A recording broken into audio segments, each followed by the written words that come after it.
ভারতের উত্তর পূর্বাঞ্চলীয় ত্রিপুরা রাজ্যের উত্তর আগরতলায় বাংলাদেশের সহকারী হাই কমিশনে হামলার প্রতিবাদে এবং দেশটির উগ্র হিন্দুত্ববাদী আগ্রাসনের বিরুদ্ধে রাজধানী ঢাকায় বিক্ষোভ মিছিল করেছে বিএনপি। বিএনপির সিনিয়র যুগ্ম মহাসচিব অ্যাডভোকেট রুহুল কবির রিজভীর নেতৃত্বে এ বিক্ষোভ মিছিল অনুষ্ঠিত হয়।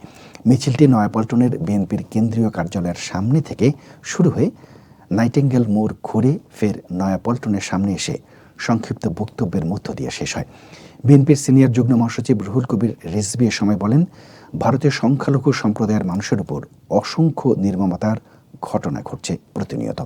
সেসব নিয়ে দেশটির কোনো অনুশোচনা নেই, কিন্তু বাংলাদেশে তাদের মাস্টার প্ল্যান বাস্তবায়ন না হওয়ায় তারা অযাচিত উদ্বেগ উগ্রতা প্রকাশ করছে, যা সীমা অতিক্রম করেছে। ভারতের ভূমিকা ডাবল স্ট্যান্ডার্ড। ভারতে মুসলিম, খ্রিস্টান, নিম্নবর্ণের দলিত হিন্দু, শিখ সহ সংখ্যালঘুদের কোনো নিরাপত্তা নেই দাবি করে বিএনপির এই নেতা বলেন, তারা বাংলাদেশের অভ্যন্তরীণ বিষয় নিয়ে অস্থির হয়ে উঠেছে।